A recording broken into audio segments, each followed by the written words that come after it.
My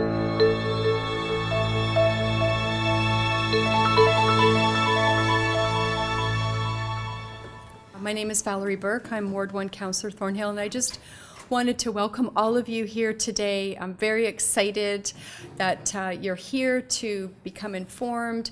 This is a very positive workshop and hosted by the Public Realm Advisory Committee at the City of Markham. And I also wanted to mention that just to kind of brag a little bit, the City of Markham is a very progressive municipality, and I'm really, really proud to be a part of all of the good work we do here at the City of Markham. And at this point, I would like to acknowledge Councillor Alan Ho, Ward 2. Thank you for coming, Councillor Ho. And we also have Jim Baird, who's our Commissioner of Development Services. Thank you so much for coming, Jim. I did want to make mention that the mayor and the regional councillors, they have regional meetings today. So just wanted to let you know, it's not that they're not interested, they do have their meetings. And of course, it's been a really heavy week this week for councillors.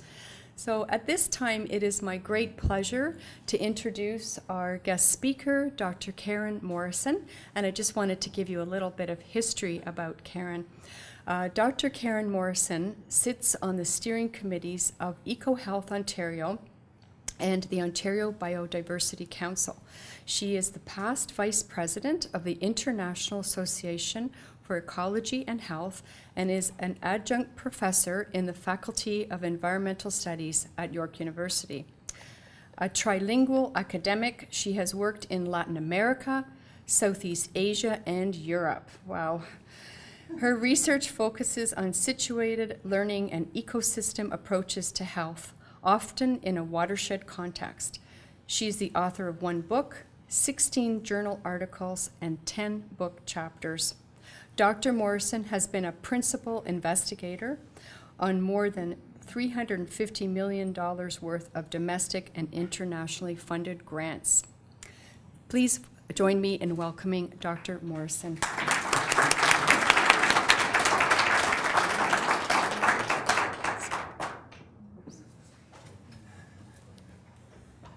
Hi everyone, it's a pleasure to be here today to talk to you about one of my favorite topics, which is really the intersection between ecology and health. So I have a fairly extensive presentation, so I'll just jump right into it. But I want to just start by giving a little bit of background in public health. They have this lovely ecological model for health promotion. And if you look at it closely, you'll see that the ecological model of public health actually doesn't have any ecology in it. And that's been a source of constant difficulty, because when you talk about the ecological model to people from public health, they get an idea of a person embedded in community. But it doesn't go to the place where any sane ecologist would think it would go, which is to the actual ecosystem. And I think it's important to start with that, because what we're going to talk about today, linking ecology and health, is really pushing the boundaries of what public health sees itself as having a role in. Public health is very, in the last 15 or 20 years, has really started to see itself as having a role in the built environment. So a lot of what we talk about now in terms of walkability in communities, food deserts, all of these aspects of the built environment and human health have become part of what we think of when we think about public health. But things about the ecosystem or the environment, there's still a tension there. So as much as that's where my work is situated and has been for many years, I don't want to give you the impression that that's a widely acceptable or accepted in the public health community. They still struggle to see a connection between the ambient environment, so our lakes, our trees, our air, our water, and their mandate in public health. At the very end, I'll just touch on Ecohoealth Ontario, which is a group trying to start to really push those boundaries in Ontario. So you have this ecological model of public health, and where we need to go conceptually, and until we basically buy into this kind of an ecological model, it becomes really hard to have the discussions that we're having about how trees, or the urban forest, affect human health. Because in order to accept that, you really have to accept that people are embedded in community. But those communities are embedded in built environments of our cities, of our towns, which are embedded in natural ecosystems like our watersheds, like our airsheds, like our biodiversity. And that's embedded in a larger system that's affected by climate, particularly global climate change and threats to global biodiversity as well as local. And so I just like to start with that, because I think if you're here in this room, you're probably already intuitively buying in to this, what's being called, or what the authors called the health map for the local human habitat. And that's certainly where public health is going. It kind of has to go there because of the threats of climate change and other things.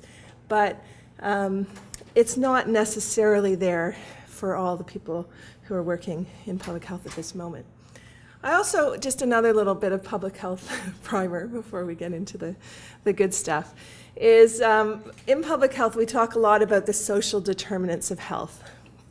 And so you have the social determinants of health are things about who you are and how you live that at a population level affect your health. So we know that poverty affects your health outcomes. We know that a lack of education means you're likely unhealthier. Your nutrition will affect your health. Your gender will affect your health. Your ability to access health care, if you're in a rural or remote community, will have an effect on your health. And so these are called the social determinants of health, and they're very well established in public health. That's there, a lot of work on poverty, nutrition, gender, all those things is embedded in public health. And there's a saying called health in all policies, and that works equally well for public health as for the Ecohoealth community that I'm going to be talking about. But this idea of health in all policies is basically saying because the social determinants are part and parcel of a whole bunch of other things that go on, it can't just be dealt with by public health. It has to be dealt with by the other sectors of our community. But we also have what are called the ecological determinants of health. And so these are often referred to as the proximal determinants, the ones that are closest to us, where we can maybe see some interaction in time between what we breathe in, say the exhaust of a car would be a proximal determinant, infectious and chronic diseases. So a lot of local air pollutants, persistent organic pollutants, lead, biological agents, so the flu virus or SARS or MERS or whatever. These would be proximal determinants. And then you have these distal determinants, and these are the ones where it's really hard to make a connection in space and time between what happens on the land and what happens to people. But more and more we know that there is a connection between these large-scale changes and our health and our well-being. And so the distal determinants, things like transboundary air pollution, I mentioned land use changes, acid rain, depletion of the ozone layer, greenhouse gases, the whole global climate change thing, biodiversity, plastics, things like that. We know that those are out there. We're not going to be able to necessarily show a one-on-one correlation between when the plastics are in the global oceans and when we start to see the population level changes in our, say, reproductive health, but we know that those are likely, that there is an effect and that eventually we'll be able to see it.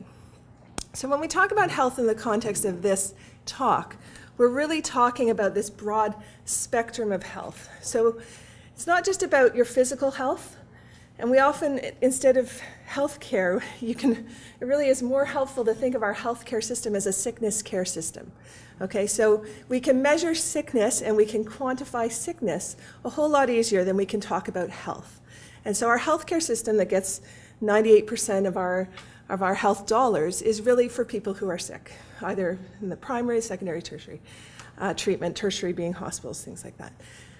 The 2% that goes to public health is trying to get a little bit more into this space of well-being, about the social determinants, about community, about where we live. And then, so that's a 2% is to public health. And the public health budget dwarfs that of the environmental sector, which has like a negligible budget and looks at public health as being rich. And public health considers themselves absolutely the poor cousin of sickness care, which gets all the money. Okay, so this is maybe levels of prevention, but it's just an interesting thing to think about when we think about health. So here we're talking really about this full spectrum of health, and hopefully by the end of this talk you will buy into the role that trees play in this. The other thing I thought I'd better just start with off the top is when we're talking about trees and forests and health, it's really hard to measure a positive. And we know that trees promote health, but actually when I talk, during the course of this talk, hopefully you'll notice that a lot of the examples are in the absence of trees, so where trees have been cut down. Because again, it's easier to quantify people getting sick than it is to say that living in a tree-filled environment keeps you healthy. Okay? And that's the whole public health paradox, where it's a lot harder to prove that public health is helping you when you're not sick. How do you know you didn't get SARS because of their intervention? How do you know you didn't get the flu because of the intervention? So how do you know that trees are protecting you when the only way you can find that out is really to get rid of the trees? And so that's a lot harder problem, but I just want to mention it right up front. So the absence of disease means wellness and resilience and health, but it's hard to quantify. And it can be subjective, culturally mediated, and difficult to compare. What does it mean to you to be healthy compared to your neighbor? You know, and so how do you measure what that health comes from? So again, what I'm hoping to do is relate all of these factors back in the course of this talk to trees. So what I want to do is fairly quickly run through some historical and current examples that are multi-scale, they're interconnected. And I think, for me, bringing the multi-scalar idea is really important to this talk, because street trees, there's an entire literature on street trees. There's a literature on urban forests. There's a literature on actual forests, okay? And they're all embedded in, the broader literature on watersheds. But they're all connected, because in order to have healthy trees, they have to be embedded in a healthy ecosystem. And, there's pollination that takes place, there's all sorts of things. So the scalar part, I think, is important. And these also point to different entry points for where we can start to talk about trees and health. Wherever we choose to start, if we choose to start with street trees, that's fine, but then eventually we'll start to think about the urban forest. If we think about the urban forest, eventually we're going to think about the larger watershed. And my goal, ultimately, is empower you to start talking about ecological issues as health issues. So biodiversity is a health issue. Global climate change is a health issue. Trees in our communities is a health issue. And we shouldn't be afraid to say that. We shouldn't feel like, we're making some radical statement, but sometimes it can feel like it is. And so I'm not going to spend a lot of time on this, but this is just the scalar issue that I mentioned. And again, the cutting down of all the trees. And we know what will happen because we've done it in Ontario, southern Ontario, late 1800s, early 1900s. We cut down all the trees, literally, and we had semi-arid desert. We have ghost towns, we had people losing their livelihoods, we had people committing suicide because they couldn't farm anymore. We had people who couldn't drive down the road because it was covered in blown sand and the big windstorms. So we know that our livelihoods depend on our forests and our trees, and they depend for our water recharge, for the flow of our rivers and our groundwater. And connected to all of that deforestation was some of the major flooding that we've had in the past, but we still have flooding, and it's still connected to a certain extent to a lack of sufficient tree cover in our communities, because trees absorb huge amounts of water during rainstorms, also after rainstorms. They also hold the soil in place so it doesn't go into the rivers and streams, pollute our streams, kill our fish, all of those things. And so stormwater management and trees go hand in hand. So I don't want to spend a lot of time on this, but if we did, we're talking in these cases, the case before and this case, about mortality and morbidity. And so mortality, so now we're talking death, which tends to get people's attention, and morbidity is people getting sick. And there's a whole literature on flooding and health that we could talk about. But what we know now is, along with the physical health effects of flooding, there's huge psychological effects of losing everything to a flood and rebuilding communities after floods. And we've certainly seen that in Alberta, where they actually appointed a chief mental health officer to help deal with the problems caused by the Alberta flood. So those are sort of the big picture, but they have repercussions, of course, because we're in Markham, embedded in a watershed that has to have trees to protect us from flooding and reduce stormwater flow in that. I'm just going to talk a little bit about a study that was done in 15 different states in the US concurrently. It's a really nice study. And I think the example I have is from Michigan mostly, but I looked at the emerald ash borer, which is something we also have here in Ontario. But they look specifically at the emerald ash borer invasion and how it could be, whether it had an impact on the health of the people living in the communities affected by the emerald ash borer. And what's interesting about this is if you look on the right, it's sort of a hierarchy of evidence in public health. And you can see there's, I won't go into it really, but at the top you have things like randomized control.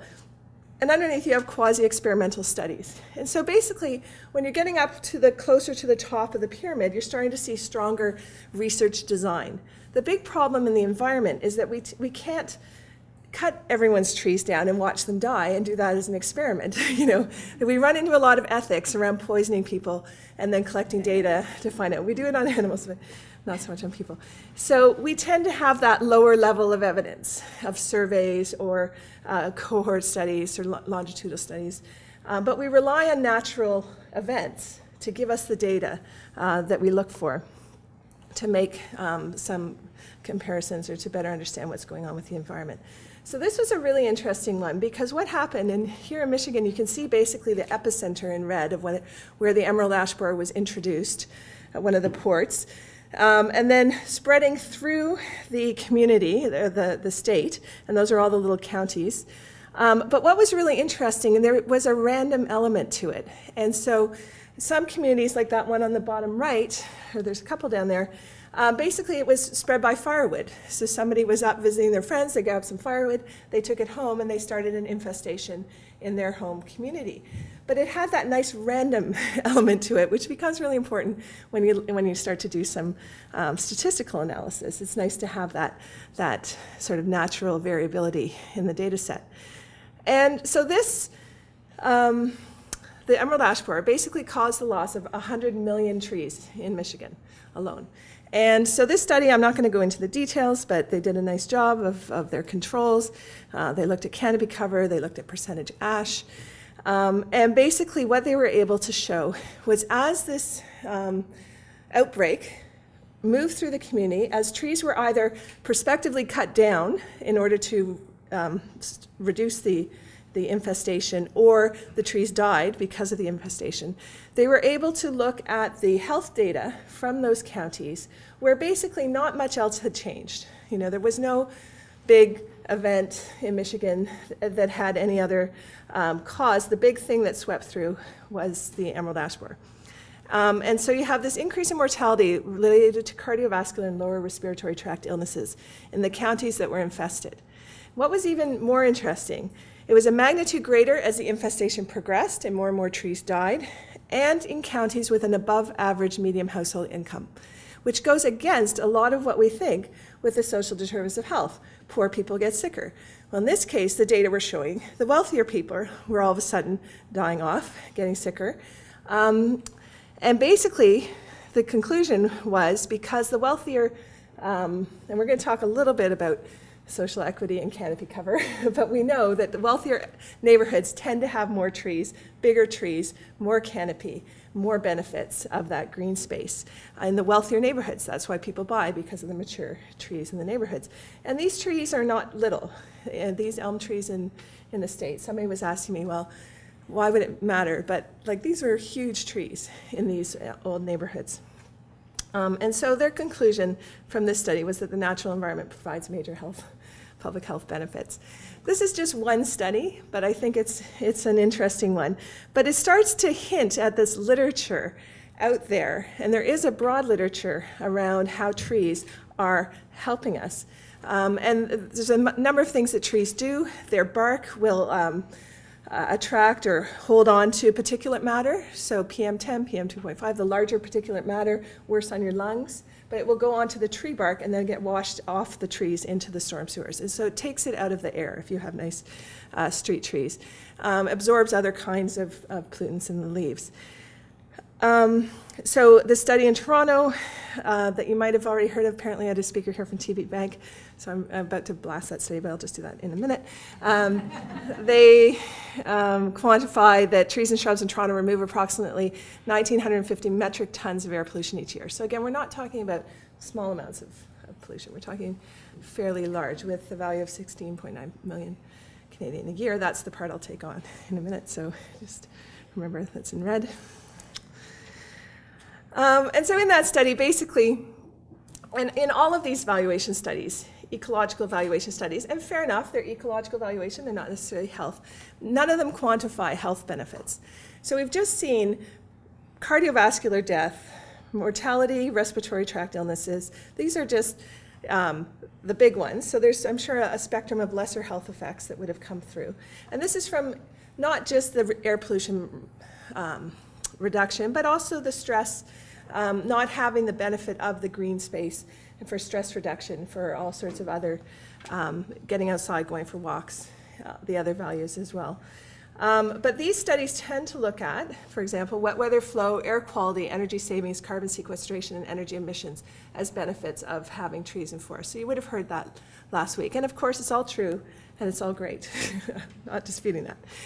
But then they go on to say, in the TD report, for example, that these are lower bound estimates. So they do all this work, they quantify, they get fairly big numbers, because they didn't include tourism, recreation, or increased property values that come as a result of having these urban forests. But what they don't mention is that they're even lower than that, because they do not make any attempt to quantify the benefits to human health and well-being from these forests. And there's an increasing literature. It's basically not particularly debatable that we have great wellness benefits, both physical, mental, social, all of these things from having these trees. And so then you start to think, well, really, you have these nice and policymakers love quantifying these things. They like to have the dollar cost. But when the dollar cost is so out of whack with the actual benefits, then you think, no, you're not giving people a remotely fair accounting of the value of these forests. If you look simply at studies like TD, which in and of itself doesn't include the second paragraph and makes no mention whatsoever of the third. And so you really have to take those studies with a grain of salt. So this is a bit of an exception to the rule. So a recent Toronto study found, so this study was done in Toronto neighborhoods, having 10 more trees in a city block on average improves health perception. So that's people's self-reported health. So again, difficult data, but whatever, people's self-reported health in ways comparable to an increase in annual personal income of $10,000 or moving to a neighborhood with a $10,000 higher median income. So that's the social determinant stuff. The wealthier you are, the healthier you'll be. And so if you have more trees on your city block, you feel like you're even, better off than you are. And your health is comparable to people who are wealthier than you are or live in a wealthier neighborhood, or to being 7 years younger. They also found, because they went through the health data, which is really hard to do because of the jurisdictional issues, but that's another story for another day, that we also found 11 or more trees in a city block on average decreases adverse cardiometabolic conditions in ways comparable to an increase in annual personal income of $20,000, moving to a neighborhood with $20,000 higher median income, or being 1.4 years younger. So basically, this is actual physiological data from the health records, which is different than the health perception data. And it almost finds a makes a stronger argument for how these trees are having benefits for the people who have them in their communities, which we know not everybody has 11 or more trees on average in their city block. So they did the canopy cover to get that data. And of course, what's the dollar value of these benefits? So they don't go to that place, but all of these, whenever you see these valuation studies, you should be asking, well, what is because there is a whole host of people who make their career quantifying your illnesses, your death. Everyone in health insurance, everyone in the Ministry of Health, when they want to quantify everything that can go wrong with you and how much it costs. So it's not like we don't know how much illness costs. Our whole system is about being ill. We know how much it costs, but we tend not to put those numbers to anything that has to do with ecological change because the numbers get so high and people say, oh, that can't be true. But why not? Why couldn't it be true that trees are actually beneficial to us and our health? I'll just switch gears a little bit to the Peel Region Priority Tree Planting Areas to Grow. Some of you might already be familiar with it, but Peel Region went through a elaborate system, very interesting, looking at canopy cover in their city, and then also looking at what you might call ecological justice, or where is that canopy distributed? Is it really only in the higher income? How are the low income neighborhoods doing? Where is the need for trees? But also, where can trees grow? Okay, they can't grow in the middle of an asphalt parking lot, so where can the trees grow? Where are the people, and what's their income, and what's the distribution? And they did that because they looked at these overall benefits of tree planting and health, which are relevant, I think, for our purposes. So mitigating air pollution, mitigating the urban heat island effect, contributing to the management of surface water quantity and quality, maintaining and enhancing natural heritage, enhancing economic values, particularly property values, providing direct cost savings, supporting improved physical health and emotional well-being, and strengthening communities and enhancing social equity. And so you can see that's the social determinants all the way through as the rationale for why should we invest in a whole exercise around equity and tree planting and increasing our canopy cover. But where I want to go with that is somewhere that you might not be expecting, but it's this idea of a urban green space paradox. Is we're getting increasingly interested in this equity issue around green space and trees. And we know that they provide critical environmental services. We know they promote physical health, psychological well-being, and the general health of urban communities. And we know that there's a disproportionate distribution of these spaces such that they tend to be in higher income neighborhoods. So that's all pretty given, we know that. And so a lot of cities like Peel are putting strategies in place to even the playing field and try to have lower income communities have better access to canopy cover and to green space, which all seems really logical, except what happens is that you put these nice green spaces, and this shows the power of trees and the powers of green spaces. As soon as you start planting them and they take hold and you get some nice canopy, property values go up. So all of the people that you're trying to benefit by improving their neighborhood and their access to green space are suddenly priced out of their own neighborhoods because all of a sudden their neighborhoods are worth more because that green space infrastructure is so valuable. And so there is this delicate dance that I just want to plant in your minds because it's a bit counterintuitive, that success in green space and to a certain extent urban forests can lead to gentrification and displacement. So you're creating better conditions. Unfortunately, you can price out the people who already live there. So then you're starting to talk about resilience. This particular paper recommended avoiding parks, cafe, and a river walk because those will just shoot your property values through the roof. And so in some ways, for some poverty advocates, there's a whole literature out there on ecological gentrification.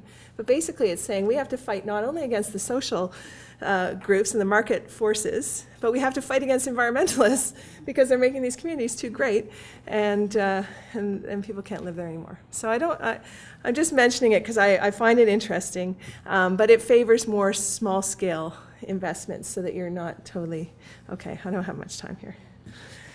I'll just mention then that Conservation Ontario and the Canadian Mental Health Association have this pilot program called Mood Walks, and this is again just recognizing there's so much science behind the psychological benefits of green space. And so for people suffering from depression, anxiety, there's others for youth at risk, there's others for seniors, there's all sorts of different Mood Walks programs taking place mostly right now in conservation authorities. And you get all of these social benefits, you get the physical benefits, but you also get just the benefits from being in the forest. And so that's really the psychological. I have tied to the Japanese concept of forest bathing. Japanese have known for millennia that just being out in the forest can calm you down, can take some of your stress away, that there might be something in the pheromones that you're breathing in from the forest, the smell, that helps physiologically kind of take you down. There's also some theories. One's called attention restoration theory. I'm not going to have any time to talk about it. But the idea is that there's very little variation in the landscape in a forest. If you compare that landscape and the sort of twinkling of light, it's the same as the water out there in the pond, sort of twinkles. People naturally like to look at it. It sort of soothes their mind. If you compare that to the hard edges of the urban landscape, that your brain has to spend a lot more time thinking about hard edges and sharp corners, and it's more like puts you on a state of alert. But these natural landscapes, there's very little variation, and so your brain can just sort of chill out and not have to worry about everything that it's seeing. And so that's been found for the forest canopy, but also for water landscapes, very therapeutic. So there's a whole literature on blue space. We're not going to talk about it. And so this is an idea in New Brunswick now. You can get a prescription from your doctor to go walk in the forest, to go. But you laugh, but it's powerful. When it comes from your doctor and it's in a prescription, you give it a lot more value than if your local Greenpeace candidate came and said, go walk in the forest. You'd be like, yeah, whatever, go away. I'm not giving you any money. So it is very important for these arguments to get embedded in our sickness care system, because this is really making a whole other set of arguments. And so it's in New Brunswick. It's starting to come in Ontario. Okay, I'm dying to talk about schools, but I won't. Suffice it to say that trees, canopy cover is a huge issue. The Ontario Public Health Association, okay, I'm going to talk about it anyway.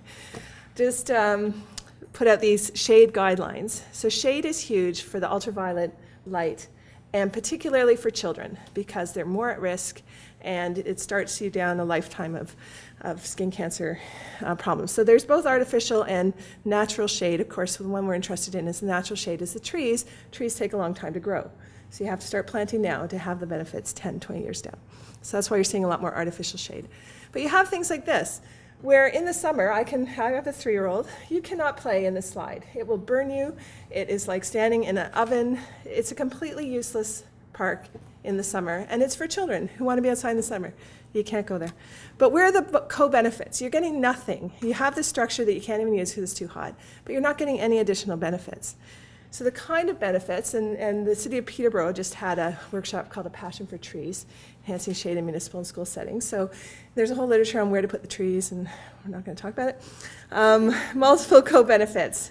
So again, you have all these benefits. So you have biodiversity, greenhouse gases, infrastructure, safety, well-being, all these things that could be happening in that park that aren't. So those are when we talk about co-benefits. That those benefits would exceed the costs, but you have to account for them, right? They're not going to exceed the cost if you look at the planting of the tree as the only cost. Where's the benefit? Well, you have to think about where are all these benefits. And so you could have a structure that you could actually go to in the summer, and you could have kids that could play on it without having to worry about sunburn. So these are sort of to summarize. I had way too much material. It's a favorite topic. Anyway, co-benefits of urban trees. We've talked about climate change, so absorption of carbon dioxide, lower energy costs from shading, ground level ozone, sulfur and nitrogen dioxide. You have the particulate matter that I mentioned going onto the tree trunks. You have these ecological integrity, so you have the plants and animals, you have the absorption of rainwater, which filters the water, which actually might give you a chance of having fish. And you have fruit-bearing trees. Okay, there's a whole urban harvester thing going on with the fruit trees. And then you have the migratory birds having somewhere to go. You have the infrastructure benefits, which includes, actually, you can cost out the street trees protecting your asphalt from having to be replaced quite as often because it doesn't get as hot in the summer, it doesn't buckle, it doesn't lose its integrity. So there's a whole mountain of money sitting there in an argument just on asphalt, which is sad but true. Anyway, you have noise attenuation from these trees, so it's not as loud from the traffic. It often will slow the traffic speed through residential streets because people, if they feel like they're kind of boxed in by these trees, they drive a little bit slower. And windbreak, which has all sorts of benefits. And reducing solar glare.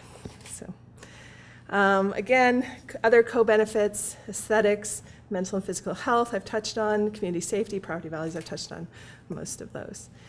You have these social-cultural values that we haven't even begun to talk about, but the value of trees for art, for poetry, for our emotional responses, our aesthetic responses.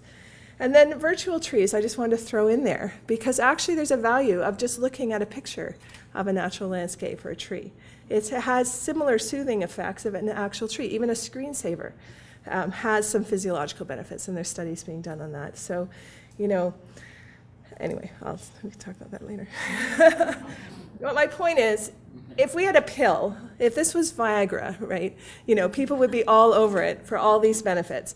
So we have these trees that are doing this incredible amount of things, but because it's not a private sector thing that we can put a price on and say, oh, this tree has so much value, I'm going to take one, I'm going to buy this pill, right? Well, the tree could be the pill that we could have in our society that could do a whole lot more than some of the pills that we're already taking. So we have to start thinking about them as pills, if that helps, whatever works. Because it's incredible what we can get from trees that we just don't appreciate. Of course, they require investment. This is an interesting picture of Palmerston Avenue, I think, in Toronto in 1908. No trees. Okay, trees were planted. Now it's a wealthy neighborhood. They have the full canopy. But those trees will all die, and they'll probably all die at the same time because they're all the same age. So, you have to have this ongoing investment in trees. So it's not that it's a zero sum. And there's some negative things. Some people are allergic. That can generally be taken care of with good planning. They require that some trees will fall. They can host species like raccoon that people don't like. So there's some negative things. But for the most part, with good planning, there's hardly any negatives that you really have to think about. And again, it's a huge thing for climate change for a myriad of reasons. And I'm only talking about the health ones, let alone the environmental ones. So hopefully I've convinced you that there's a case to be made for human health and well-being that focuses on trees. Links can be made between all aspects of health and well-being.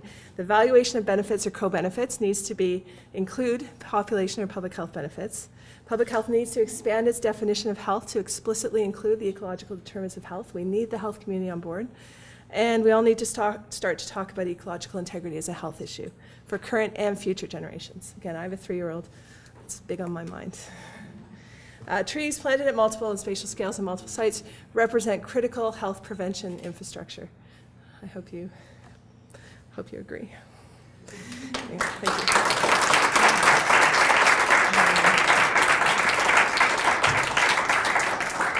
And Ecohoealth Ontario is a new group of public health agencies, so local public health agencies, public health, the Ontario Public Health Association, conservation authorities, and other groups like the Greenbelt Foundation, David Suzuki Foundation, trying to work together in Ontario to break down some of the silos between public health and ecology in the province. So if you're interested, there's a website. A lot of the examples I talked about will be written up. We'll be publishing a casebook on Ontario examples in the next couple months, so you can look for that. It's more on green space and health. But any questions?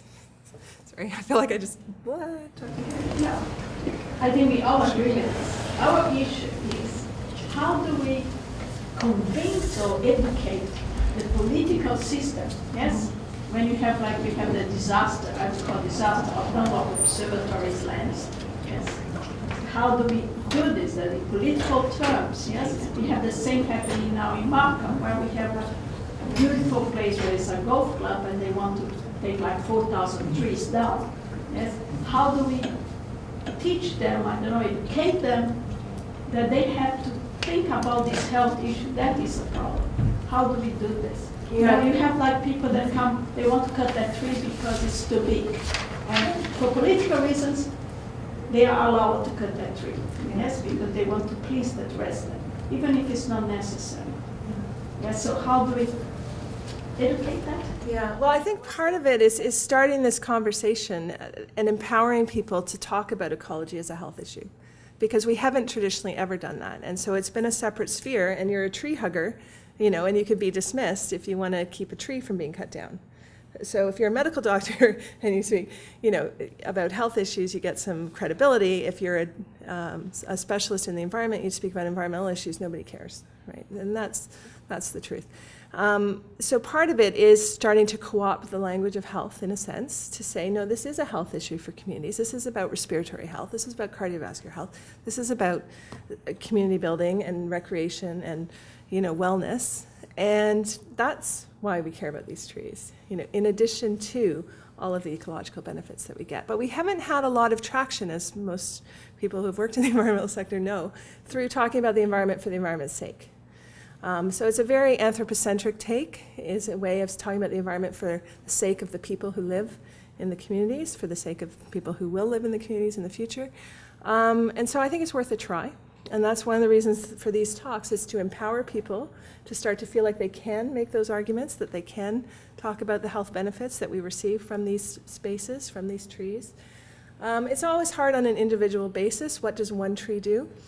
These are all population health studies for the most part. And so it's not so much about one tree, and then it's more about the policy framework. So Ecohoealth Ontario is also just about to release a policy toolbook for how to insert ecology and health into various aspects of the Ontario regime, the policy regime. And so providing examples from communities across Ontario where they've really tried to integrate ecology and health and push it forward in a policy context. And so it does come down to our elected officials, it comes down to our policy context for the most part, but they're not going to change unless we ask for more and better.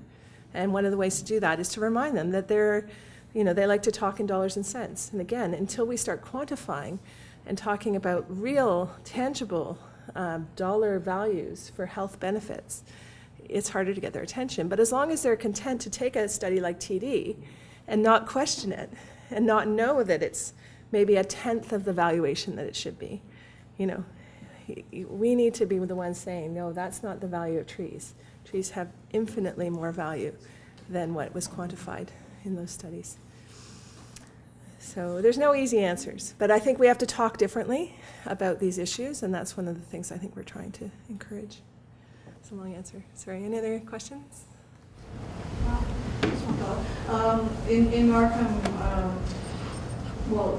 in Canada as a whole, this is the year of truth and reconciliation and developing a better understanding of Indigenous cultures, which I believe have a very different belief system around the natural world and the spiritual qualities of that. And is there any linkage between your kind of work and that kind of study? I think it's absolutely informed. If you talk about eco-health as a discipline or as a way of thinking about the world, it's absolutely been part and parcel of informing that.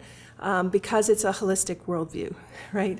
And it does see us as, we are mammals, we tend to forget that, but, we are embedded in our place. And First Nations people understand that intuitively, and they don't separate themselves from their place, which is why they have such a strong connection to place, which is why breaking that connection has huge repercussions for people. Whereas we don't tend to think of ourselves as a product of our place. And so thinking about that sense of place, becomes part of this whole way of thinking. And that really works if we start to think about these places and we think about the built environment and then the natural environment that surrounds and is embedded in that. We need to think of ourselves as people of a place. And our place is here, and our health is, there's a whole literature on what's called embodied epidemiology. And it's basically the study of disease through the study of people's bodies. So if you're obese and you have high blood pressure and you have all these things, what is it about your place that you live that put that in you or whatever, But it's a way of thinking about how we reflect as people, as populations of people, how our health is a reflection of the places that we live in. And that's, again, more and more common in public health now with around food and food deserts and things like that, but not so much around forests and trees and rivers and lakes.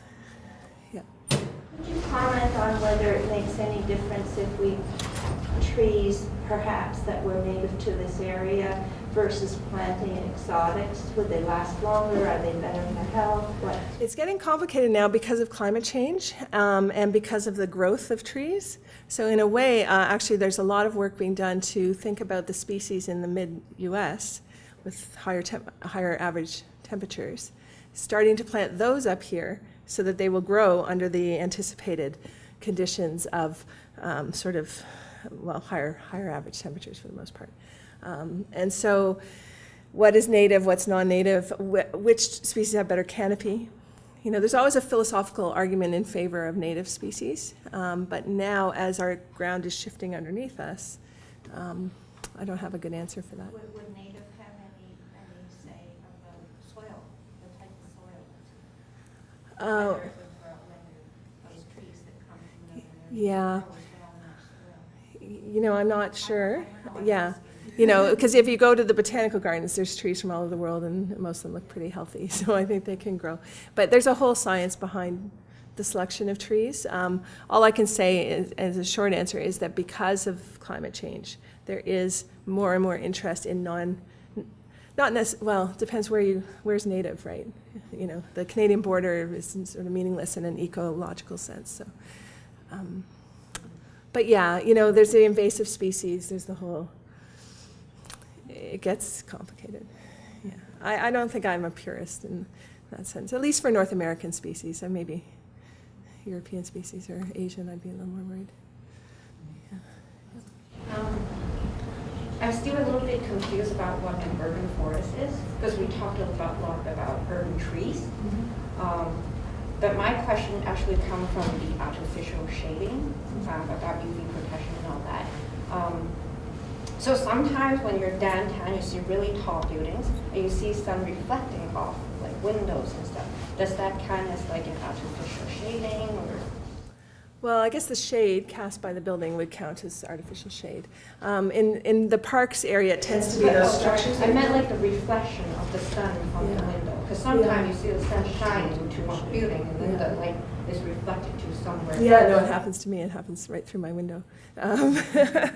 I don't know what the UV implications of that reflected sunlight are. I would assume angle of incidence, angle of reflection is the same ray. It's going to get you. Yeah, but again, yeah, that one's beyond my area of expertise. It's not reflecting everywhere, like if you're downtown somewhere, it's reflected. Yeah, no, for sure. Like I said, I get the evening sun through my window, even though the sun rises through the same window, because it reflects off a building right into my living room. As for what's an urban forest, I can dodge that because it's whatever you want it to be. And you can define it in many different ways. Some people include street trees, some people don't. It's a really almost a political question about what's an urban forest. So there's no one definition. It really depends on what's the use of the definition, who wants to know and why. So you can define it in a million different ways. Whether, is it just publicly owned trees in the urban forest, or is it everyone's, you know, backyard trees, private property trees, is it street trees?